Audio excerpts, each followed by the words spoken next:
Happy April 7th, 2024.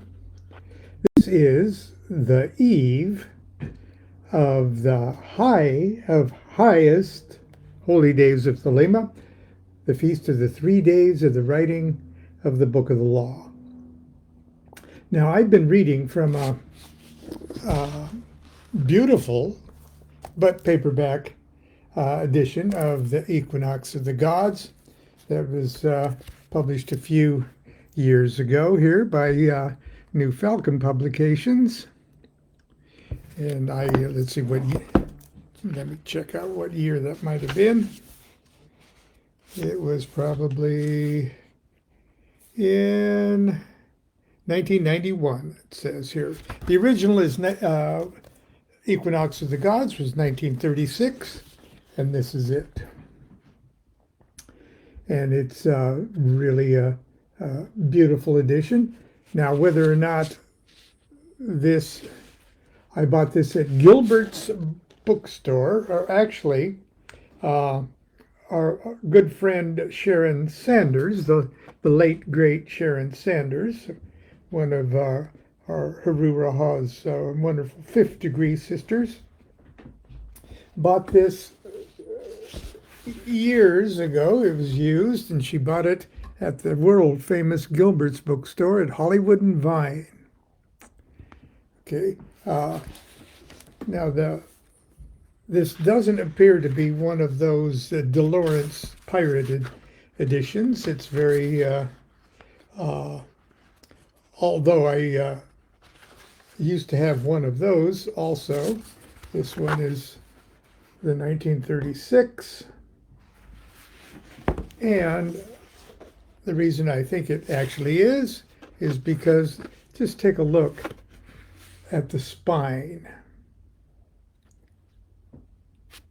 What the hell is in there? I'll tell you what's in there.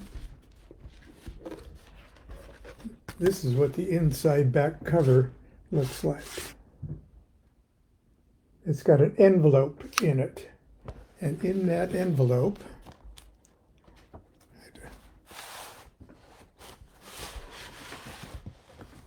are single sheets of typing paper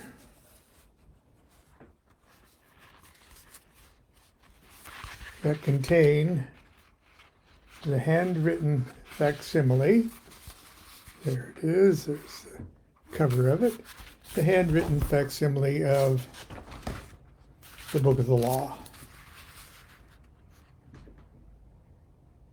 Okay, so that's a reproduction. That's pretty much the kind of paper that was on Crowley's desk. This, of course, it's a 1936 photographic reproduction of the original manuscript, the handwriting of the beast. And that was tucked in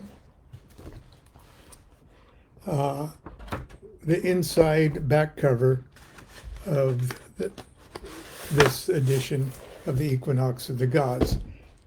And today I'll be reading from this one. I'll pick up where we left off yesterday. Now, when our dear sister Sharon Sanders passed away, her son Paul bequeathed this edition to Haru Raha Lodge.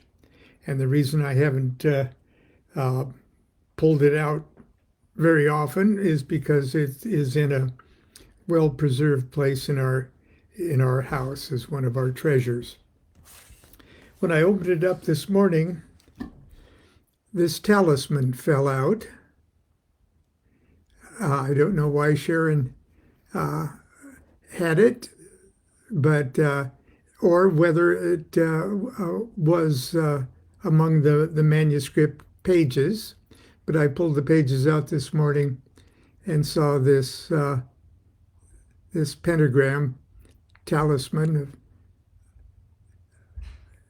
that came from page 93 of a book of talismans. I don't know what exactly that is, but it sure seemed magical to pull out that thing and have this come out. Anyway, enough spookiness. Oh, here's Sharon's beautiful book plate. Anyway, we've been so lucky through the years to have such wonderful dear saints as friends. Anyway, yesterday I left off with the line, all my wife obtained from him was to command me to do things magically absurd.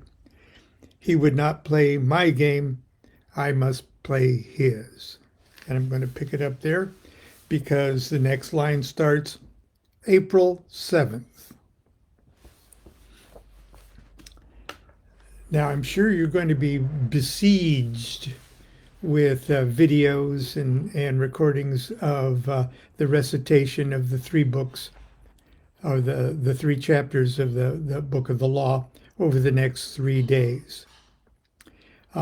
Tomorrow is the first chapter feast, and both Constance and myself have YouTube recordings of us reading each chapter. I'll post the link and everything on my page, but if you Google the Book of the Law and Constance Jean DuQuette, you'll find hers, and that's would be very appropriate for you to listen to at noon tomorrow, especially hers because it's New Eats chapter. So that being said, here continues what Crowley has written years and years later concerning April 7th. Not later than this date, I was ordered to enter the, quote, temple, exactly at noon on the 3 days following, and write down what I heard during 1 hour, nor more nor less. I imagine that some preparations were made, possibly some precautions against disturbance. Let's see, possibly some bull's blood burned for incense, or order taken about the details of dress or diet. I remembered nothing at all, one way or the other. Bull's blood was burned sometime during this sojourn in Cairo, but I forget why or when. I think it was used at the invocation of the sylphs, and that could have been quite a few days or even weeks earlier. Part 5, the actual writing. The 3 days were precisely similar, save that on the last day, that's the third chapter day, I became nervous lest I should fail to hear the voice of Aiwass. They may then be described all together. I went into the temple a minute early so as to shut the door and sit down at the stroke of noon. On my table were my pen, a swan fountain pen. It was a fine quality fountain pen, but I think it's so cool that the brand name even was Swan. Ananda. Oh, anyway. Sacred Swan. Parsifal. Swan fountain pen. On my table were my pen, a swan fountain, and supplies of quarto typing paper. 8 by 10. Not 8.5 by 11. 8 by 10. I never looked around the room at any time. The voice of Aiwass came apparently from over my left shoulder, from the farthest furthest corner of the room.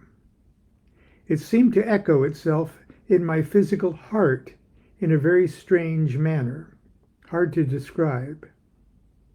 I've noticed similar phenomenon when I've been waiting for a message fraught with great hope or dread. The voice was passionately poured, as if Aiwass were alert about the time limit.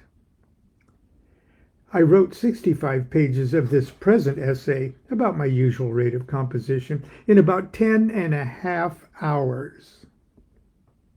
So he normally writes at the pace of 65 pages in 10.5 hours, against the 3 hours of the 65 pages of the Book of the Law. I was pushed hard to keep the pace. The manuscript shows it clearly enough. The voice was of deep timbre, musical and expressive, its tones solemn, voluptuous, tender, fierce, or aught else as suited the mood of the message. Not bass, perhaps a rich tenor or baritone. The English was free of either native or foreign accent, perfectly pure of local or caste mannerisms, thus startling, even uncanny, at first hearing. The footnote says, the effect was thus as if the language were English in itself, without any background such as exists when one hears any one human speak it. It enables one to assign all sorts of attributes to the speaker. I'm going to move this coffee away from this book.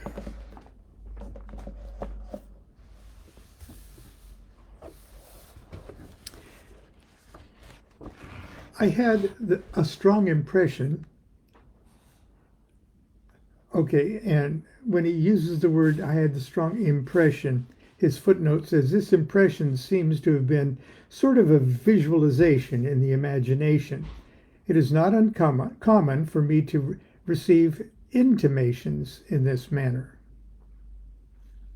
So I had a strong impression that the speaker was actually in the corner where he seemed to be in a body of fine matter, and he has that in quotes, fine matter, transparent as a veil of gauze or a cloud of incense smoke. He seemed to be a tall, dark man in his 30s, well knit, active and strong, with the face of a savage king, and eyes veiled lest their gaze should destroy what they saw. The dress was not Arab. It suggested Assyria or Persia, but very vaguely. I took note of it. For me, at the time, Aiwass was an angel, such as I had often seen in visions, a being purely astral. I now incline to believe that Aiwass was not only the god or demon or devil once held holy in Sumer, and mine own holy guardian angel, but also a man, as I am, insofar as he uses a human body to make his magical link with mankind, whom he loves, and that he is thus an ipsissimus, the head of the AA. Even I can do, in a much feebler way, this work of being a god and a beast, etc., all at the same time, with equal fullness of life. Now, his footnote is interesting. I do not necessarily mean that he's a member of the human society in quite the normal way. He might rather be able to form himself a human body as circumstances indicate from the appropriate elements, and dissolve it when the occasion for its use has passed. I say this because I've been permitted to see him in recent years in a variety of physical appearances, all equally material in the sense in which my own body is so. Now, in a digression here, this would give credence to those who speculate on what kind of appears to be the obvious conclusion that the meat voice box that this is coming from was most likely Rose in a possessed state, I guess we would say, because that would make his statement here something that you could logically conclude. But I'm not saying that's what it is. It just certainly does give credence to that line of speculation. Okay, part 6, editing of the book. Now, we'll hear the book tomorrow, so in a way, this is getting a little ahead of ourselves, but I want to share it anyway. The editing of the book. Quote, change not so much the style of a letter, unquote, in the text. Save me from Crowleyfying the whole book and spoiling everything. The manuscript shows what has been done and why as follows. A. On page 6, Aiwass instructs me to write, quote, write this, what he just said, in whiter words, unquote. But he added once, quote, but go forth on, unquote, with his utterance, leaving the emendation until later. So in other words, Crowley was saying, well, that doesn't make sense, and I was saying, but go on, fix it later. On page 19, I failed to hear a sentence, and later on, the Scarlet Woman, invoking Aiwass, wrote in the missing words. How? She was not in the room at the time and heard nothing, was the parenthetical statement.